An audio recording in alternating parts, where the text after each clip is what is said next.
Welcome to episode 226 of the Necronama.com, and I want to send a quick thank you to Fright Rags, one of our top sponsors for Spirited Giving 2024, May 29th, San Diego, California.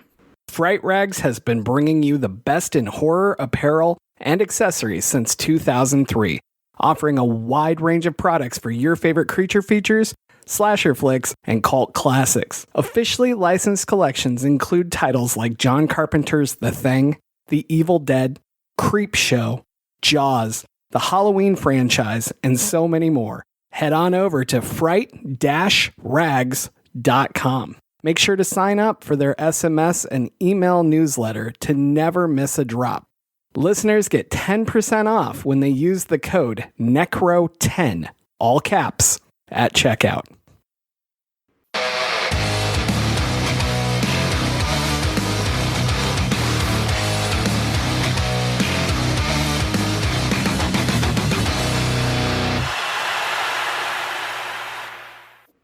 I am James Sabata, horror author, screenwriter, co-host of the podcast you're listening to right now.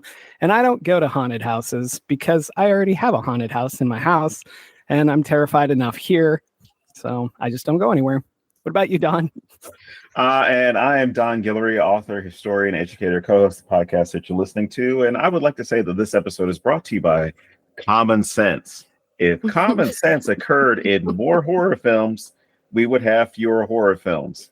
Now, mind you, this is brought to you by the guy, this message is brought to you by the guy whose house is next to a graveyard. So do with that what you will. About that. All right. Joining us today, Jenny Kiefer's here. Jenny, welcome back to the show. Welcome. Thanks for having me. Hello. What about you, Jenny? Do you have any haunted house things going on? Because we both have issues that we blame on the house being haunted, but I didn't know if you have anything like that. Well, I do have a very old house. I think it's almost 100 years old, but both my spouse and I have ADHD. So I think if we do have a ghost, it would just be really ineffective. Like, as you know, ghosts are like, I'm going to move something across the room. And we would just be like, I guess I did that. I don't know. I never know where anything is anyway. Somebody write this movie right now. I want to watch this. Paranormal ADHD. I actually had an idea for like a short story that was basically just like a very frustrated ghost trying to scare the new owner out of like the ghost's house, but the owner has ADHD, and so everything the ghost does, the owner's just like, well, I guess I did that. I don't know. It sounds like it would be all my favorite parts of Beetlejuice and then like modernized. Yeah, because it's like, oh, there's blood all over the walls. When did I cut myself? You know. I did a TikTok, big surprise. I did a TikTok not too long ago where I was talking about the way in which ghosts work, and the idea that if you're the ghost of the house and like people keep touching shit that is yours in the house, and you get pissed off, that's why the ghost keeps moving stuff around, because that's the way they wanted it. They're not trying to scare you. They just wanted it this way. The cup should be on this side of the table. And there's like I think it was a stand-up comedian, I don't remember which one, who had a bit about like if ghosts are turning on the lights or your TV, they're not trying to scare you. They're just amazed at modern technology. Right. Or critical of whatever the hell you're watching. Yeah. What's this 90 Day Fiance crap? This is out of here. But no, let's back up. Jenny, why don't you tell our listeners a bit about yourself and your new book and all that good stuff? And of course, Butcher Cabin. Yeah, so I am a horror author, and I'm also the owner of a small bookstore in Louisville, Kentucky called Butcher Cabin Books, which is a horror-only bookstore. And this year right now we're very small, about 400 square feet. And this year we're hopefully looking to work on expanding into farther into the building. So we'll have a little bit more space. And then we need to figure out what to fill that space with. But I'm also an author. My debut novel, This Wretched Valley, comes out on Tuesday, January 16th, everywhere. Congratulations. And I'll be doing a small amount of events around my local area. I think the farthest I'm going is Chicago. So I'll have an event. We'll have a big launch party on the 20th in Louisville. And then I'll be in Bowling Green at Western Kentucky University on the 29th, where I went to college. And then I will be in Lexington and Cincinnati and Chicago in February. That's awesome. Why don't you give us a quick rundown of the book so people know why they should go grab it? Yeah, so the book was inspired by the Jatloff Pass incident, which is sort of an unsolved mystery where these hikers went up into a mountain pass and they went missing. And when they were found, their bodies were in very strange, were found in very strange ways. So they were like missing their tongue. One was missing his tongue, and some were found naked. Some were found like going back to the tent which had been cut open from the inside. And so just a very strange situation. So my book was inspired by that, but it's not really like about that particular incident. But my book is about 4 people who go into the Kentucky woods thinking that they are going to find the next hot rock climbing spot, but they are actually being lured there by an evil sentient piece of land. Nice. That sounds fantastic. Yeah, so Very it's cool. Wilderness survival horror.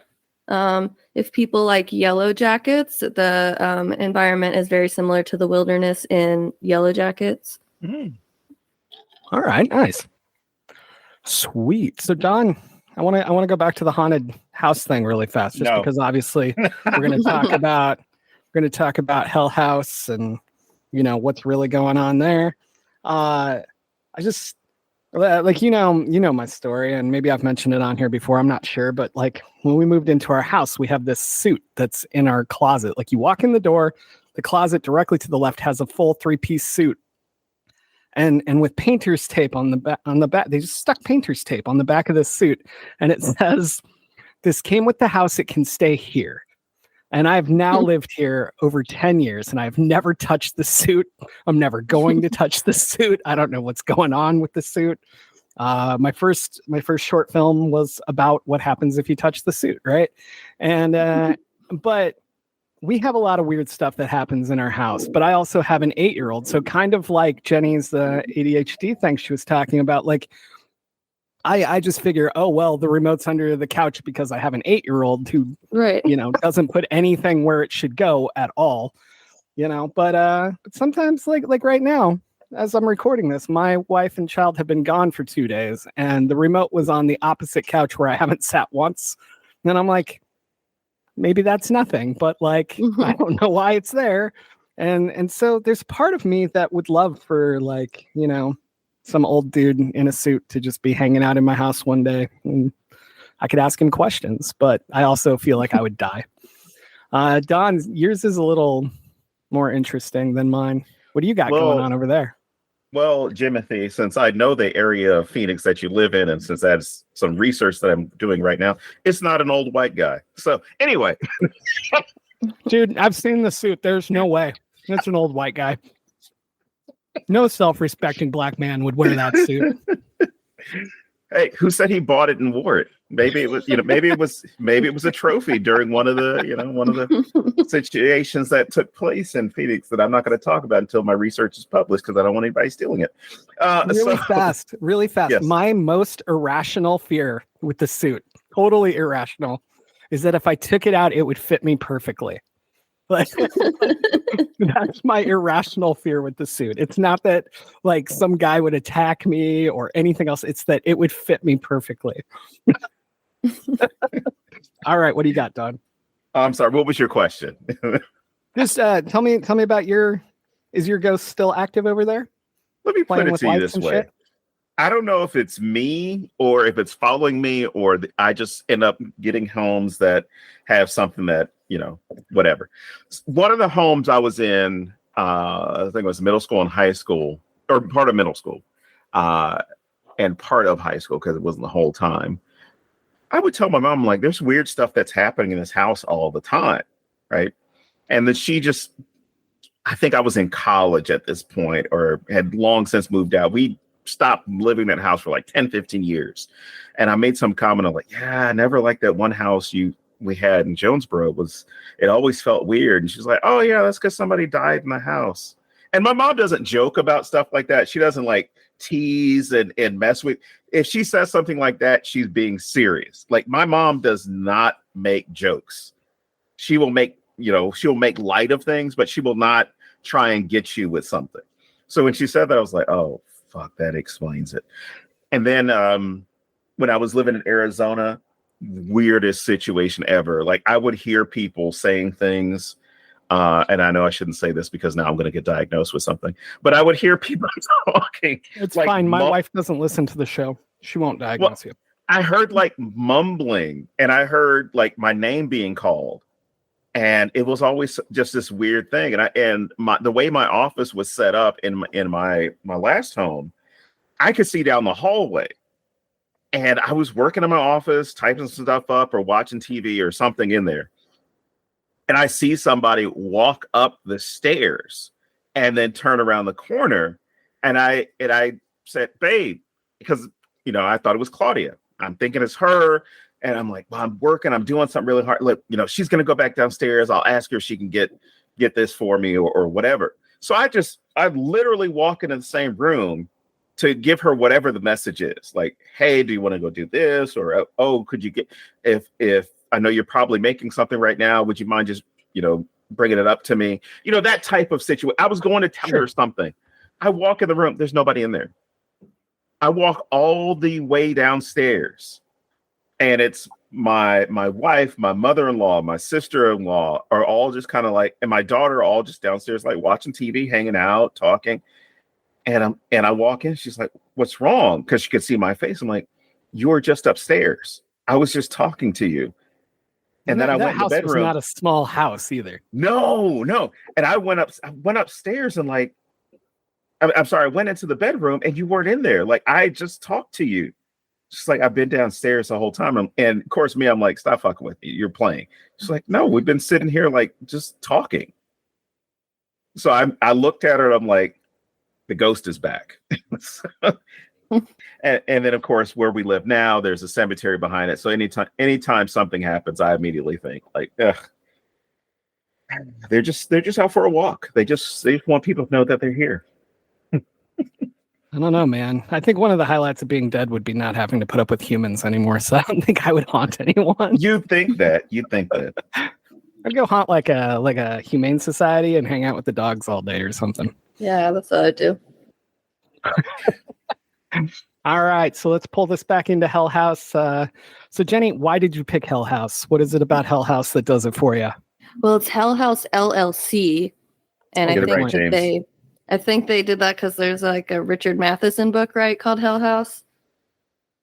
So it's not based on the Richard Matheson story. But Hell House LLC, I picked it because it's probably one of the only movies. There's probably very few movies where I've actually felt like fear or scared while watching them. And just, it gives you it's very well done, and it gives you a lot of dread, and it does freak me out in some parts of it, but I think it goes under the radar because of the LLC, that the title sounds really stupid. And I love watching really dumb horror movies, and I think that's why I initially started watching it, because I thought it was going to be like a really poorly made like B horror movie because of the title. But it's actually really well done. It's genuinely scary to me. Cool. No, I was really impressed. I've never seen it before this. I was really impressed with like how good it looks, and like just the scares of like the clown moving around are so well done. And also just like the straight structure, like starting with walking through the first time you see it, you're experiencing it like somebody going into the haunted house. It's glorious. Yeah, go ahead. Yeah, and I think a lot of the stuff that they do could feel gimmicky, like the clown moving. It would be really easy to make that feel silly or gimmicky. But they did it really well. I was marveling or reveling in the fact that you never saw the movie, James. I thought this would have been right up your wheelhouse. It really no, it was never on my radar. I don't know why. It just never made it. But even like you were just saying like how some of them could have looked silly. Like jumping way ahead because I'm going totally out of order. Like the scene right before Paul disappears, where that girl's like sitting on his floor and then she's coming closer. Like we've seen that done 100,000 times, and it was really good. And one of the things, like I always bring this up about James Wan, for instance, like you can't count down to when she's finally there in this. Usually movies that do this scene, like you sit there going 3, 2, 1, there she is. And it's still creepy and it's still fun, but it lacks that anxiety. And this dragged it out. And I thought like those little touches of just hitting it at the supposed wrong beat or whatever else, like really helped this. Yeah, and then some moments, I think there was a similar scene where he, like Paul is filming himself at night and there's like a person behind him in the doorway. And we never really learn, like, was that Sarah or was it something else? Because it's just sort of in a silhouette and they sort of like appear in the doorway and then he turns around and sees them and it like turns away. So I think adding that, and I feel like a lot of films where it's gimmicky or where it doesn't feel as scary, they don't leave that ambiguity in there. Yeah, that's a big piece of horror right there. Ambiguity, and just as soon as you answer anything, we lose part of the fear. That's why like so many movies, we all complain about this in the horror industry. Like acts 1 and 2, I'm totally into, and then act 3 was okay. But that's because we start getting answers and we start seeing the monster and we start, and I'm not saying we should never see the monster or anything like that. I'm just saying like that's part of the downside of what we write is as soon as we're answering questions, we're taking pieces of that fear away. Well, it's like light. Any other way to tell it, but yeah, go ahead. Well, I was gonna say it's like the use of light. So you talk about them walking through the house. When they first walk through the house, as a viewer watching this found footage, you're seeing everything. Like you can see how where the rooms are in the house. You can see all the stuff that had been abandoned when the hotel had been condemned, right? And that's the same thing as I'm sorry. And then you get the opposite effect where you're no longer comfortable anymore. It's the same place. You know that they're putting all this creepy stuff in there, but something's odd about it. And the great thing of showing, light versus darkness, or at least daylight versus nighttime, is you get to have that full understanding of, I have comfort when there's light because I know where things are. I know what things are. Whereas if it's dark, or you're missing that information, it's a lot scarier because you don't know where that bump came from. You don't know who's calling somebody. You don't know where those scratches or those weird noises are coming from. But if the lights are on and you happen to be in the room, you can see like, oh, the fan is malfunctioning. Oh, it's the radiator that's hissing.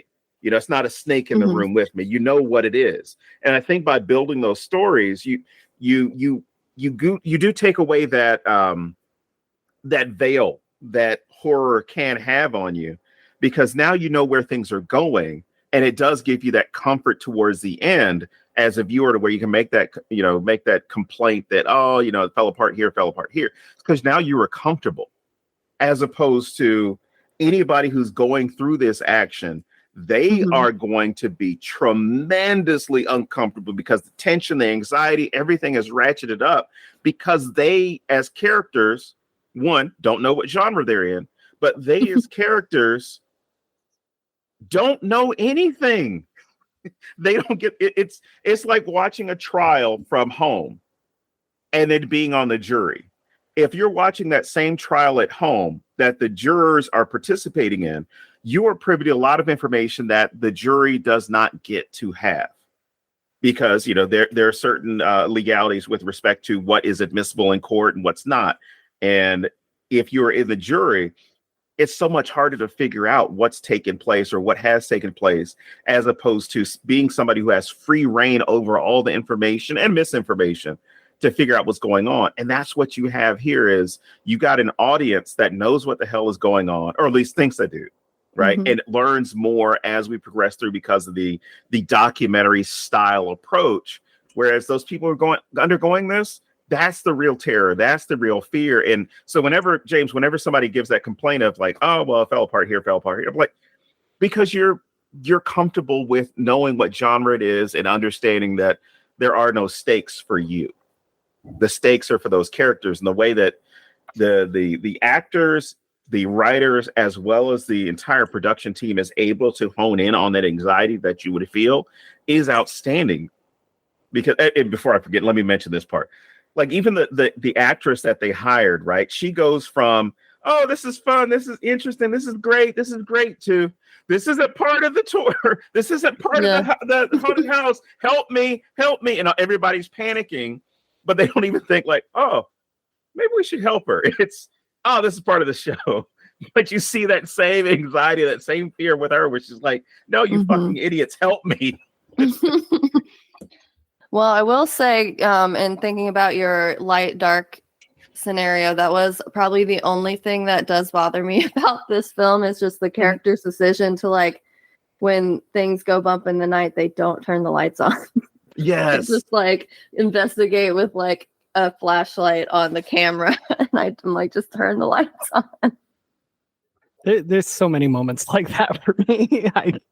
I don't know. I mean, that's the stuff I just pick apart in movies anyway. But it's not really that it like ruins the movie for me. It's just like another added aspect where I make fun of things as I watch them, you know? Yeah, I mean, that's definitely a character making a bad choice, I think, and as opposed to just like it's not necessarily poor writing. It's just characters making a choice that I wouldn't make. Yep.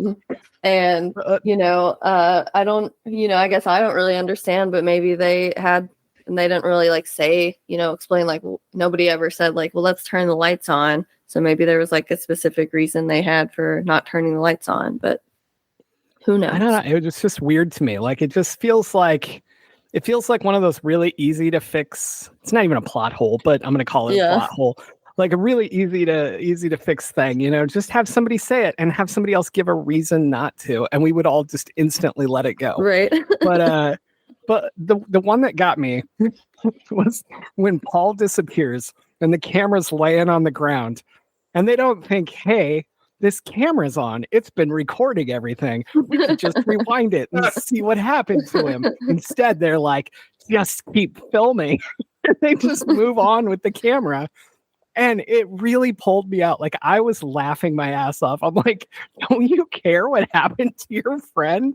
Like, even if you don't like the guy, find out what happened to him and get the fuck out of there, man. I mean, it did seem like I know it's like a fake or like a faux documentary style, like found footage style movie, but there did seem to be some like weird obsession with filming, like almost like a compulsion. I think like it's at the beginning, like at least for like the main crew at the beginning, it seemed like it was just sort of like maybe Paul's like video diary, but as the film went on, it really did seem like it was almost like they wanted to catch, I don't know, it seemed like they either wanted to catch something like actually scary on film, or there was just like this weird obsession or compulsion with filming that they like couldn't put it down. Yeah, because one of the characters brings that up where he says, oh, we like to record everything so we can go back through and analyze, blah, blah, blah. I mean, they give that part, right?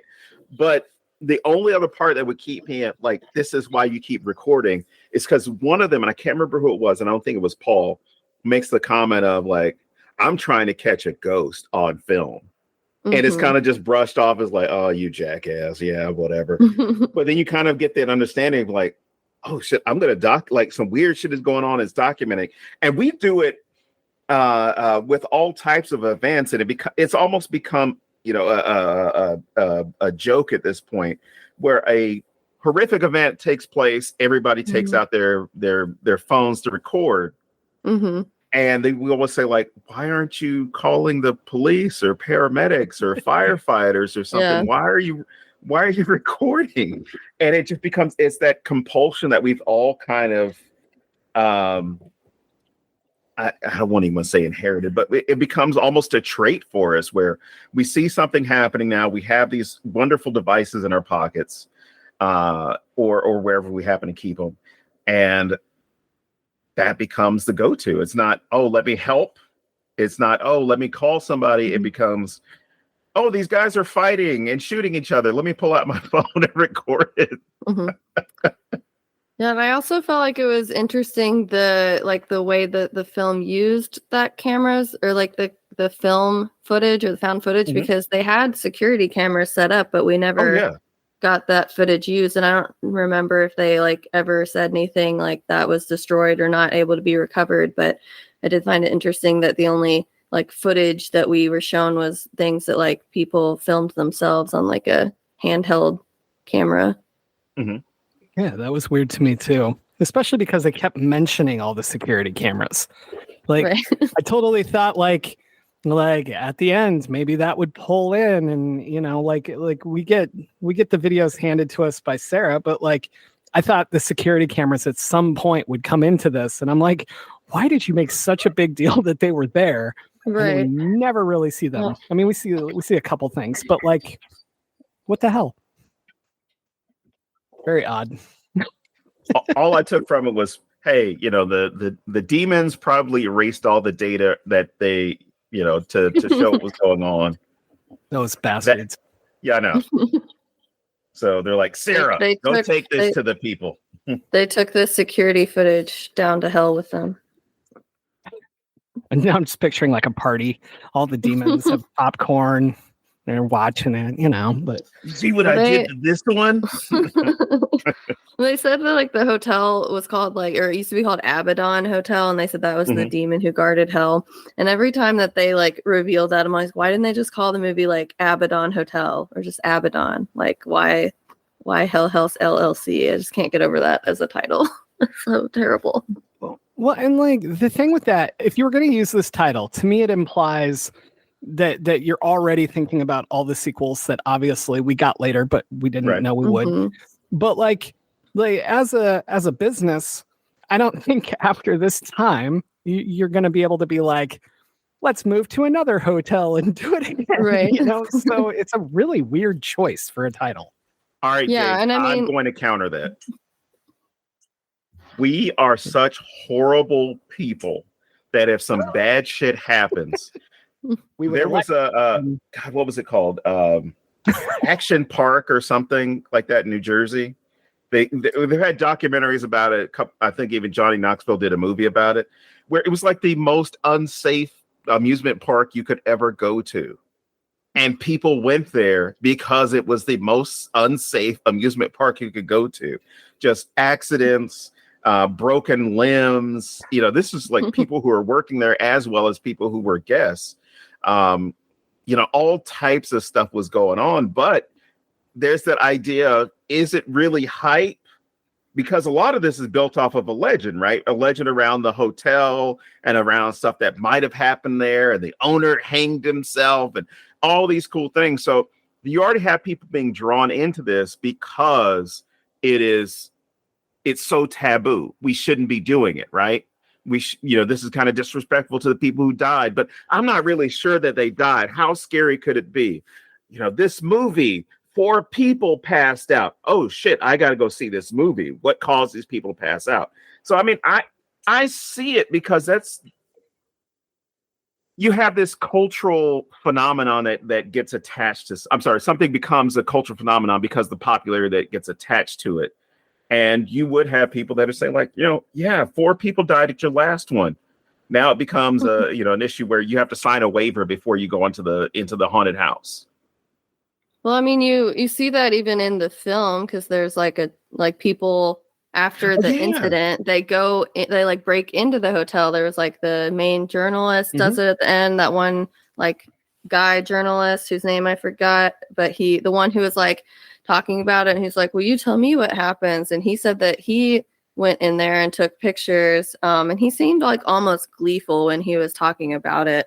So I mean, I think even in this film we see that sort of, and it's sort of like I feel like I see that with like the true crime obsession or like tragedy obsession, where people like they get excited if, you know, something like a tragedy happened. They want to go to the place of that tragedy. They want to like, I don't know, like if you're like, this was John Wayne Gacy's house and you can rent it on Airbnb, I'm sure that would be very popular.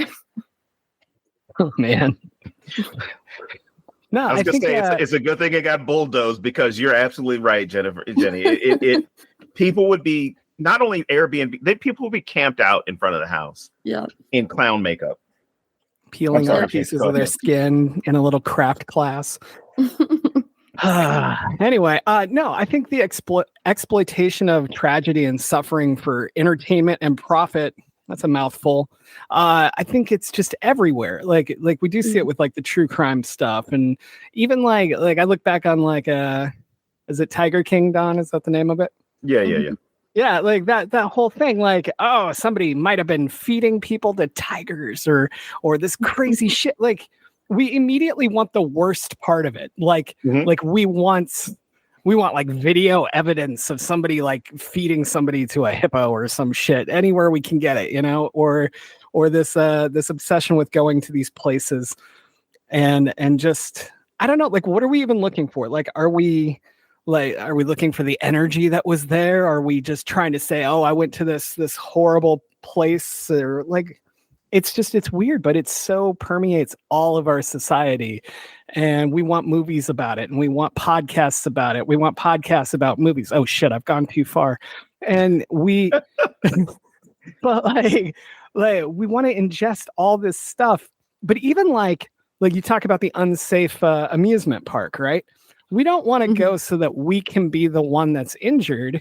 Right. Like, we want to be there if it happens. Right. We want to watch NASCAR for the crashes. We want to, you know, but like that's so fascinating to me that humans in a way are so horrible that there's a piece that wants to be there when this thing happens, as long as it happens to everyone else. Yep. Like that's so crazy. But yeah. And then we just make like this huge business out of it, and people are making crazy money off of our collective obsession with these things. Yep. And then they blame horror writers for giving people ideas. And I'm like, dude, I can't write anything like the news, man. I wish I was that good. But I have newspaper articles from the 1920s and 30s about what people were doing to each other. And I'm like, these are going to go into a story one day. So sorry, we're not reporting on it, but we're just reapplying real world stuff to art. Absolutely. I mean, art's always a reflection of realities. So I don't remember anybody ever being like, oh, I saw this Banksy painting, and so what I did, you know? No, that's not. Saw Jackson Pollock, so I threw myself off a building. Oh, anyway. No, it's just always weird to me how we always blame stuff like horror, but then like the same people that I know, at least like my mom, who blame horror for stuff, and I don't know why you have to concentrate on the downside of life. They're obsessed with all the stuff we just talked about, like the true crime and the news every fucking day. And I can't have any conversation with my mother without her being like, so and so died. Do you remember them? And I never remember them, but that's not the point. But like every fucking story is like some horrible thing that happened somewhere, you know? And I'm like, yeah, definitely horror ruining society. Sure, buddy. Yeah. Yeah. All right. We've danced around this one question or this one issue. So I'm going to ask both of you. Have you been to haunted houses? Do you like them? Do you have interest in them? I used to go to them a lot when I was like in middle school and high school with my dad. But as I've been an adult, I haven't really been to them. And I guess like I've never really been to one that I feel like was scary. I sort of the ones that I've been to like were just fun for me to like see, almost like a theater production, like just to see the way they set up the rooms, or like the actors, how they would like do their little part, or do their part and their role. And One cool thing is when I was writing for Louisville Magazine a few years ago, I got to interview someone who owned a haunted house here in Louisville, and he got to show me like all of so I got to like walk through it in the light, and told me all of the like tricks that they use for like when people walk through. He said they have like laser so that you like if your foot passes through it, it triggers something. And he set up a lot of the animatronics himself. Like he said he would go to the junkyard and just get motors and build stuff himself. And so that was really cool. So for me, I like the craftsmanship part of haunted houses more than being scared. I just want to thank Jenny for making me not have to talk as long. Same. I have not done that, but that's the piece I'm interested in, which oddly is also how I enjoy films and books. Like I'm way more interested in the creation than the final product, as anyone who's listened to this show for too long knows. So that makes a lot of sense to me. But no, haunted houses on their own don't do anything for me. I have almost no interest in it aside from I would love to help set one up or to be like in the behind the scenes aspects in some way, but I have no interest in actually doing it.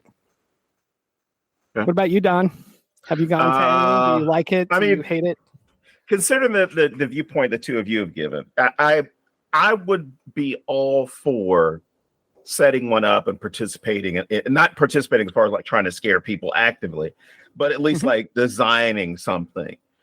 Because in the same vein, I think that aspect is pretty cool. It's kind of like Mythbusters and how it combined with how it's made would be really cool. But I've never been a fan of going to a haunted house, being in a haunted house, having people jump out and do anything to me. No, not a fan. Most of the time I'm kind of like, it's too loud. I think I would enjoy like actually going through them more if like it was just me. But yes. Like it's just like other people, and that's always what ruins everything is other people. And this happened like let's put that on a shirt. Yeah. This happened when I was in high school, but like I said, like my dad and I used to go through them, but like we would just be the two of us, so we would always like have like at least one other group that would go through the house with us. And this one time we like went through with this group of like 4 girls who would just like scream at the top of their lungs at everything, and they would like one of them actually was like holding on to my dad's shirt, who was a stranger, for like dear life, and like I think he ended up with like her gum in his shirt, and I was just like, why are you going through this haunted house if you're gonna act like that? This sounds like the scariest haunted house, and not because of anything that was on display. It's you. People are touching me. Yeah, I feel that very much. Like I look at like Universal Studios does their huge horror haunts every year, and they're all like movie production quality and amazing. And I don't want to go because I don't want to do it with 1,000 other people. Like right. I want to experience it. And I understand why that's impossible. Like that would be insane, but that would do something for me. Doing it with all these people, I'm just concentrating on everyone around me and how annoyed I am. And I'm not in the moment at all. You might like the movie Haunt. Have you seen that one from 2019? I have not. That one's set at like basically like the Universal like Horror Nights sort of thing. Oh, nice. One of the things that I kind of noticed, and I don't know if this was purposeful, but I kind of got vibes from this, that it was also social commentary on found footage in general. Mm-hmm. And what I mean by that is just everything's built around found footage tropes. And I have no idea if that was purposeful or not. But it was interesting to me in that that's very reminiscent of what a haunted house is supposed to do. Found footage is supposed to give you that same sort of feel, right? Except in movie form. And I thought it was cool how they just kind of, they played with these things and they tried to be deceptive, and their deceptions lead to my biggest complaint about this, which is Sarah, but we'll come back to that later. And I mean Sarah in the hotel, not Sarah in the house. Right. But like like the things like the person moving in the door that Jenny was talking about earlier. Like they hit these tropes, but they also did them better, and they used them in ways that we don't normally see. And the one that really gets me is the opening sequence when they're walking through the haunted house as attendees, right? We all know something's coming. Like we're watching a movie. We know it's going to be worse than anything that they're expecting.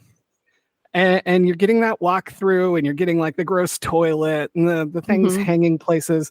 And like you get the mini jump scare of the guy jumping towards them and that kind of stuff that you sort of expect. But I loved that they didn't give us the scare. Like they just have everybody turning and running from it. And they could have easily fucked that up by showing us anything there. And I mean anything. Anything would have ruined that to me. It had to be completely off screen for this to work. And I feel like that's a trope that a lot of other found footage would fuck up. And they'd give you like an arm, or they'd give you a knife in the shot. And I loved that they didn't do that. And I bring all of this back to, I feel like they were either commenting on found footage in a way, or they were just meeting those tropes and exceeding what we normally see. Yeah, and I think just the concept of the film being like found footage is interesting to me, because that implies that, you know, there's an editor behind the scenes, like who put it all together. But like when we consider how the movie ends, like who was that editor? How did they get the like final shot footage?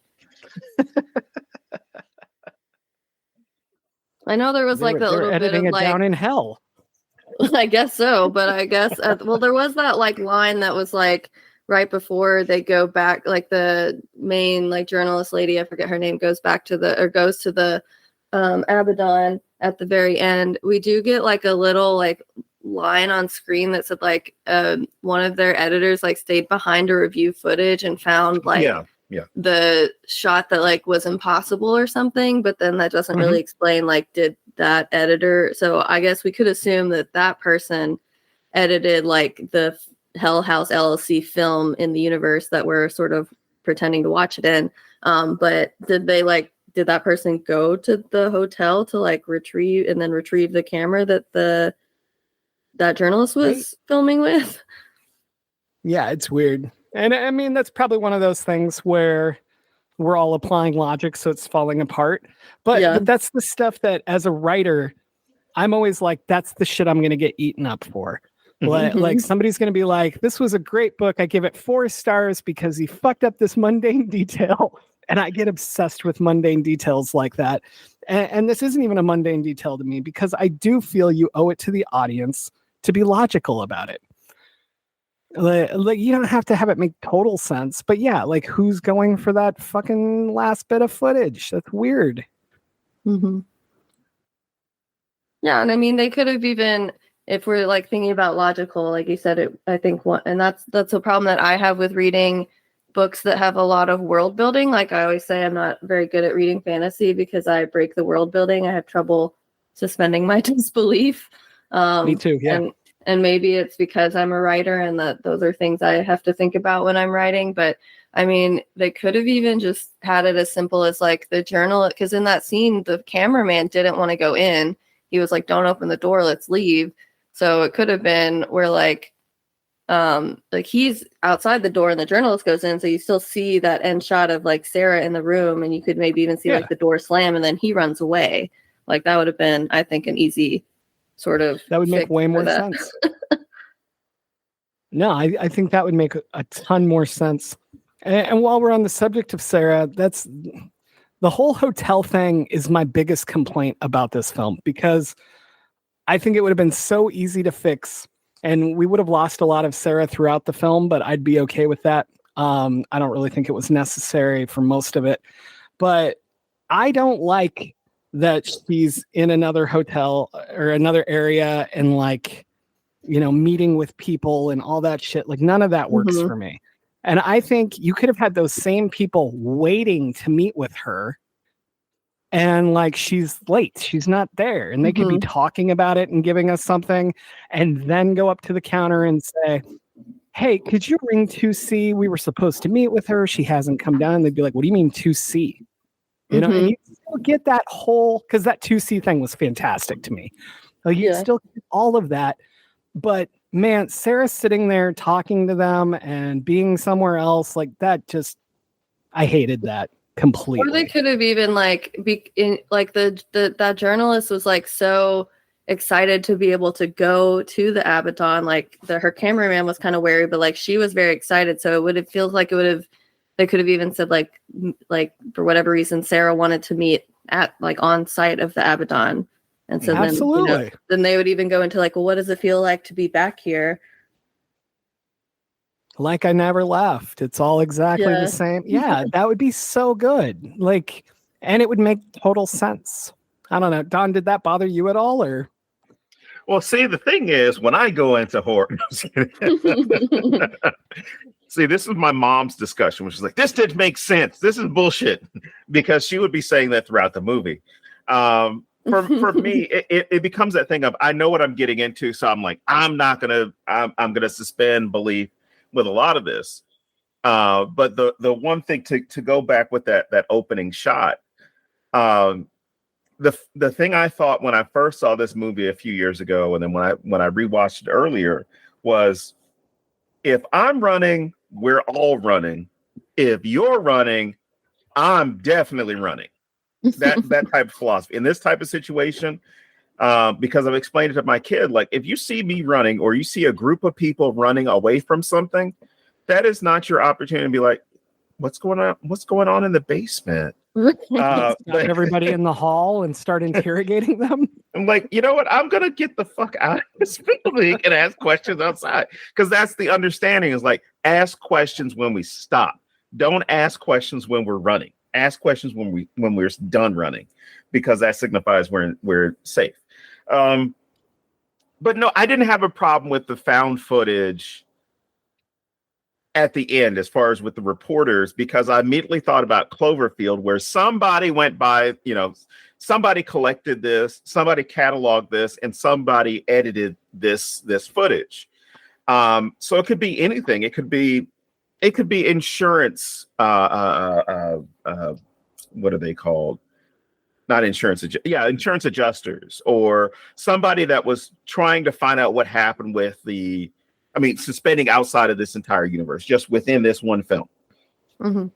Somebody was going to find out what happened to the journalists, their boss or somebody, and they're like, well, last place they went was so and so, and all that they found was a tape, or they found the recording device, whatever it happened to be, and this then became a thing of like, we're not talking about this. This is a catch and kill story. We're not doing any of this.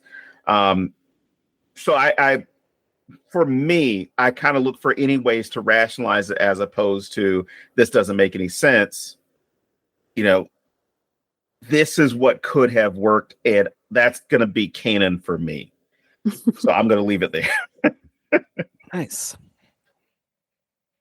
I mean, that's one of the things I like about this show, is that we do feel differently about things, or like even when we just open windows for each other and go, shit, I hadn't thought of that. And but I just wanted to hit, I love these moments where you give me an answer I don't expect, because we've done this for so long. I feel like we always know what the other one's going to say, and I love the moments when I don't. Well, let me know when one of those moments happens. So I like thinking about like the LLC title again. I think this movie also does speak to like capitalism and entrepreneurship a lot, because there's a scene where I think it's Paul wants to leave and somebody says, do you want to be here and make money? I'm thinking like a businessman. It's almost like there is one point in the movie that was a little unclear to me, where they say like, we can't leave, and I wasn't sure if that was like a supernatural can't leave, like they just like literally could not leave for whatever reason, or if it was because they like had already invested so much money into this, and even though like it's very clear that the best thing for them to do is leave, they feel like that money is more important than their lives, almost like this capitalist venture, and not losing that money they've already paid into it is more important than like their potential lives, or like the potential that they're going to die or be some shit's going to go down. with these ghosts. That's the way I looked at it. Where it was simply like, we can't leave because this is our business, right? And we can't lose the money. Plus, if on top of that we do cancel on all these people who had already paid, there's our reputation. We're screwed. We're screwed because we had this hotel that was all set up for a haunted house. We've been advertising it. There was all these people come from out of town, people who traveled from the city, because they made that point. Like, they had a haunted house in Manhattan. They had one in Queens. They had one here. They had one here. It's like, I love what these guys do. If your reputation becomes tarnished, no matter how understandable, your fans will not forgive you. I mean, it could be like, oh, we're going to cancel tonight. My mom died. What?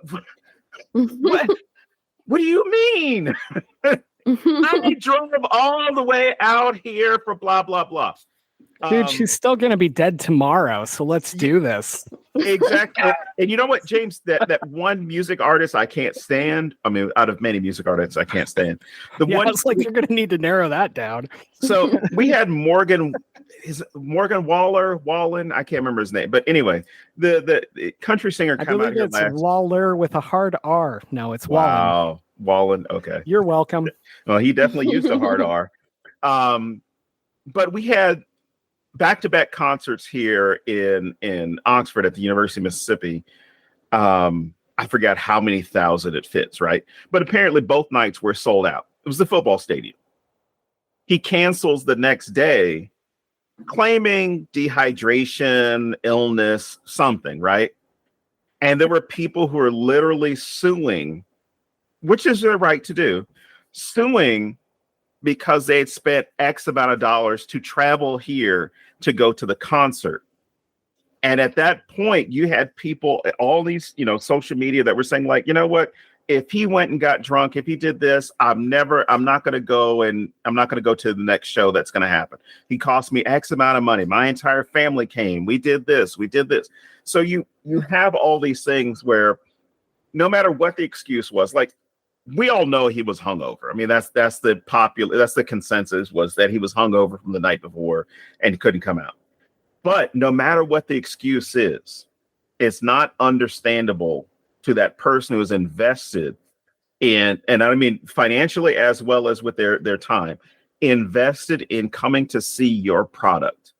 If you don't give them the absolute best performance, you're going to hear about it. You're going to hear about it. And I think that's what these guys are concerned about, not necessarily Morgan Wallen, but that idea of they don't have the money that to where they're living high on the hog because of this. This is like their chosen passion, their chosen profession to go ahead and do this, to make money, employ actors to be part of this, to put on a production, to have, to keep spreading that spooky sense for a lot of people to where they have fun with it. And once you become, oh shit, we have to cancel because whatever reason, the fandom's not going to understand it. They're not going to want to understand it in a lot of cases. And how do you screwed up? I'm sorry, go ahead.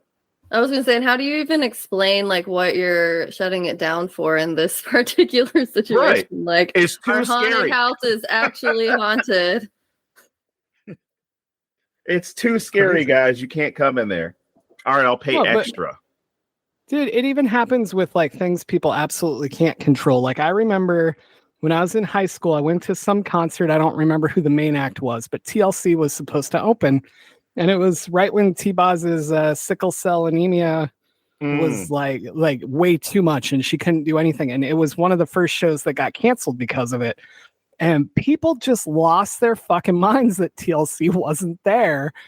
And like, I mean, we didn't know at the time why or whatever, but I look back now and I'm like, if it had been the internet, it would have been instantly trending, and everything else, and we would have all known. And I feel like people would have still been like, shouldn't do one more show. Also, sports fan. It's like those sports fans where somebody gets, because I remember when turf toe was like a thing. I mean, it still is a thing, but you would see, oh, so-and-so's not going to be able to play 3 games because they have turf toe. And really, what it was, it was like plantar fasciitis and some arthritic conditions and bone issues, right? If it's an athletic sport, you can get further aggravated. But you'd have people online saying like, "Oh, I hurt my toe and I still went to work that day." Good for you. Good for you. Right. Turf toe actually got me out of the war in Vietnam, so I'm pretty excited about it. My favorite one, I think, was last year. Brock Purdy, who plays for San Francisco, got hurt in a game, and Ric Flair, of all people, Ric Flair tweeted, "God damn it! I was in a plane crash and I still showed up to wrestle." I'm like, "What the Rick? Calm down." Rick broke his back. There's no way he wrestled. Still wrestled, good times. Not right after you got on the plane, sir. I mean, maybe like 4 years later. But so that's movie related because of Iron Claw. So no, anyway, we're slowly becoming a wrestling podcast. I've noticed this. Well, here I will ask this question to get us back. Was there any wrestling in this movie? No, go ahead, Don. What? Oh yeah, between the demons. Well, I mean, there is Abaddon, so hey. Mm-hmm. Well, and Paul was trying to wrestle with Melissa as well. Yeah. All right. If you were to sponsor or coordinate a haunted house, what house would it be? It doesn't have to be it could be a family home, it could be a famous place, whatever. What place would you grow a haunted house? Yeah. That's an interesting question. I have one in mind, but I'm trying to remember what it's called. It has a specific name. While you two are thinking, I'm going to go ahead and give mine. Yeah. All right. There's this really cool house in Opelousas, Louisiana. Like, I would pass by it whenever I would go to see my grandparents and stuff. It was like on this main stretch of road that would go from Baton Rouge to Lake Charles. But I would pass by it often. In fact, the last time I was there in 2016, I actually pulled off to the side of the road to look at the house because it was for sale. And all I could think was, this would be the best place to go to just to get away from people because it's on a big plot of land. Or it's the perfect place to shoot a horror film because it looks like that the house is in such disrepair and it's probably not been lived in for a couple of decades that you wouldn't have to change much if you were to shoot a movie or do a haunted house in there. Just from the outside, it looks creepy as hell. I don't have a specific place, but I would want to do a hotel. Okay. I spent a lot of my time growing up going state to state every weekend with my parents while they did stuff. And now I live at conventions, which is pretty much the same thing. And so I've always lived in hotels. I'm literally more comfortable in a hotel than I am in my own house. That's how ingrained it is in me and why I love travel so much. But there's also just this super creepy thing about hotels and what could be happening on the other side of any door. Okay. And that fascinates me. And I think there's so much that you could do with a haunted house with that. You could do things happening in the rooms, or you could clear out all the furniture and build a totally different room or whatever. Like, there's just so many things you could do. And it would be all about, like, which door did you open? Right. Jenny, what about you?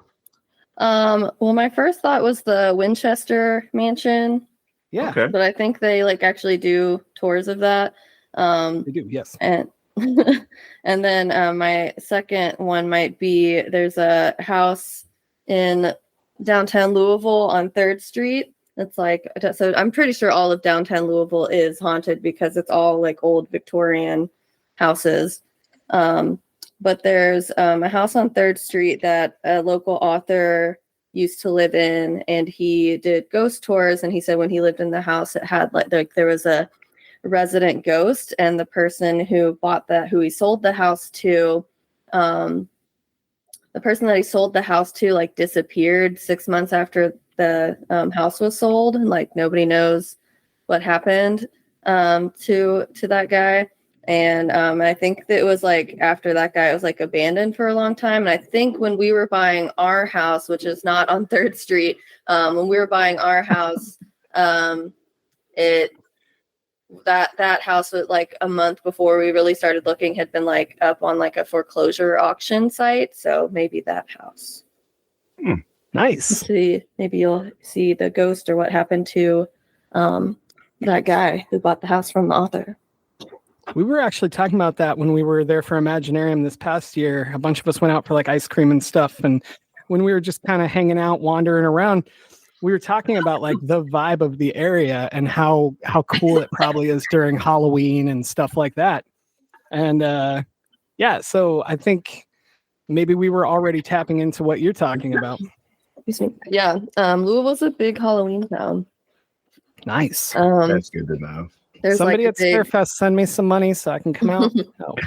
There's like I mean, obviously, like where the store is, there's like us, there's a horror bookstore, and then down the street there's Unorthodox, which is like an oddities shop, and then I think like much farther down the street there's like a Halloween.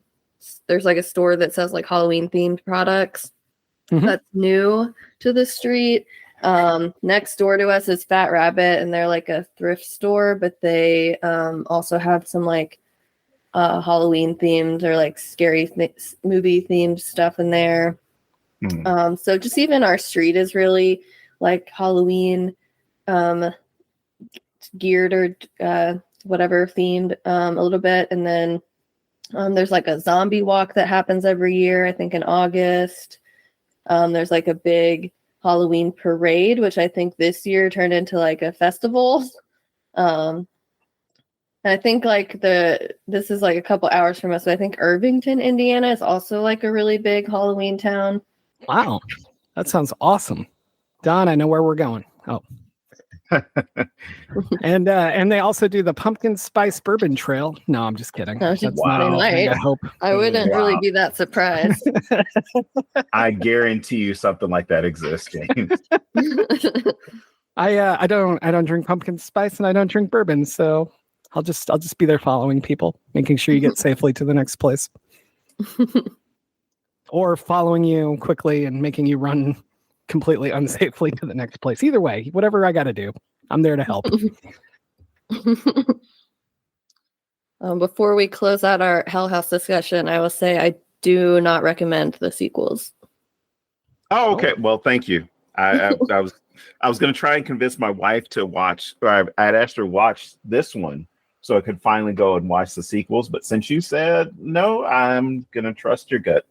Yeah, nice. They're not as bad as like Son of Rosemary for sequels, but they like we were talking but like we were talking about earlier, I think they like they try too hard to like explain the lore, and I think part of what makes the original one, like the first Hell House LLC, work so well is that we get like snippets of like we get that little bit about Andrew Tully, and he came to the town because it was like the town of Abaddon, and that's the name of a demon who guarded hell, and like people went missing in his hotel. And we get like, and I feel like for me, like that's enough. I don't need to know the whole backstory about Andrew Tully. And I think the sequels try to go a little bit too much into that, and they do get kind of campy and a little cheesy to me. So all right, watch at your own risk. I don't think that they have like ruined the first one for me, but I don't think I'll watch them again. I know a lot of movies like that. For it. I did feel that the ending was a bit chaotic, and I could see why some people may think it doesn't make sense. I think it makes sense. I think there's enough there that you can piece it together, and I like that better than if we had gotten some fucking montage that explained everything, but I also, like I was talking about earlier about how I get overwhelmed with everyone around me and I can't be in the moment. The chaos of the end kind of gave me that as well. Like I was pulled out a bit, and I don't think it hit me as hard as it probably did other people. But I also read a lot of complaints online about how it doesn't make sense, and I was like, it makes sense. It's just not handed to you. Where the journalist goes to the hotel, or what ending? when the gates of hell open and Melissa's hanging there and the guy who's supposed to protect her runs away. Yeah. Also, they could have easily protected her by not actually locking her up. That's an option as well. James, you can do that? Look, they're on a budget. They can't just have fake handcuffs. I would think fake handcuffs would be cheaper. But yeah, so people were just saying like that whole scene of everybody running and everything happening was confusing. And I was like, I didn't really think it was confusing. If anything, I thought it really represented the chaos that would be there. So I thought it worked well, but I do get why people didn't like it as much. Yeah, I can see that too. I think that there are some hints towards that, like where they are talking about like Andrew Tully and the Abaddon demon, and maybe like to really have that payoff where, you know, the portal to hell or whatever is open. Maybe we needed like slightly more about that. But I also, like I said, I liked that we didn't get like a huge giant like backstory about him. Maybe we just needed like a few more clues along the way, like maybe things that they found in the house. No, I think that would have helped, definitely. I also would have liked to see the fireplace that the Death Eaters arrived in. Oh, never mind. This wasn't a Harry Potter film. I forgot. Actually, Harry Potter and Hell House LLC would be a great story. I'd read that. But no, they really did. When I saw the cult people, all I could think was Death Eaters, and it just made me laugh. Yeah, actually, like for some reason, like I guess, like maybe I don't really like. Maybe I don't like that part of the movie because it's sort of just like blended into the background. I'm sort of like I just watched it the other day, but I already forgot about the weird like cult members that seem to appear out of nowhere. Yeah, it was just. I think, like you said, if we could have just had like some little things to just strengthen that a little, it would have gone a long way. Well, cool. Don, do you have anything left in your notes? I have got nothing I haven't already talked about. I'm out as well. Jenny, are you out? I think so. Cool. Well, then we will move to movie recommendations if anybody wants to do that. Jenny, if people liked this, do you have suggestions of other things they should watch? Probably, but I need to think about it for a second. Cool. Don, you want to go first? I don't have one yet. You really don't? I really don't. I forgot we do this because it's been like 5 weeks since we recorded and I did not come prepared. So all right. Well, you're not going to have any movies left. I'm so sorry. Oh, my double feature is Deadstream because I think that Deadstream is one of the best found footages for a long time because their quality was amazing. I love the reason for having a camera the whole time, and the comments in the comment section absolutely kill me because they're fantastic. So that's my double feature. All right, Don, what are your 786 movies? You know, I think I'm going to go back and watch that movie again because that was the one I didn't include on my list. I did an episode on it with Vincent Vanacavas, so if anybody wants to check that out, they can. All right, so what I have, unless Jenny has something. Okay, I thought of some. All right, go for it. So I have 3, and 2 of them are found footage, but they're interesting because they're screen recorded films. Okay. One is kind of controversial in that some people really don't like it, but I thought it was really fun and well done. Is Unfriended. So that's about like friends who are on Skype who are like having like a Skype hangout with each other, and then there's like a ghost or like some other person or spirit that joins their Skype and plays devilish games with them. And then the other one is more of a thriller. It's called Searching, and that one is also all screen grabs or like a screen recording, but it's like about a girl who goes missing. And so that one's like a little bit more interesting in terms of that sort of setup of the screenshotting or screen recording.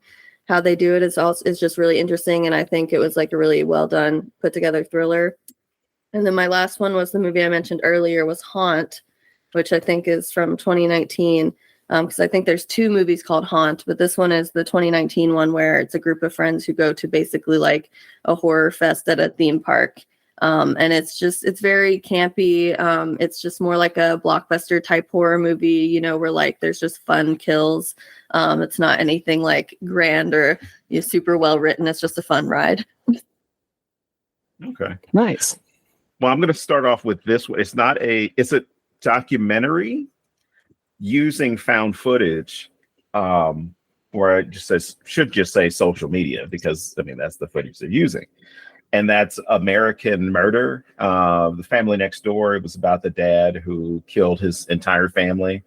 And the wife his spouse was documenting, everything online. Like, oh, here's a birthday party. Oh, here's this. And then like all the messages to her friends and his phone. And like they used all of the data, all of the social media that they had been using, text messages and whatever, to demonstrate like how this guy eventually killed his family, to the point where, he admitted to doing it. But the presentation that you see on social media is, oh, the family's great. Everything's still going so awesome and blah, blah, blah. We're not having any problems. But then you read the text messages that she's sending her sister and her mom and whatever it is.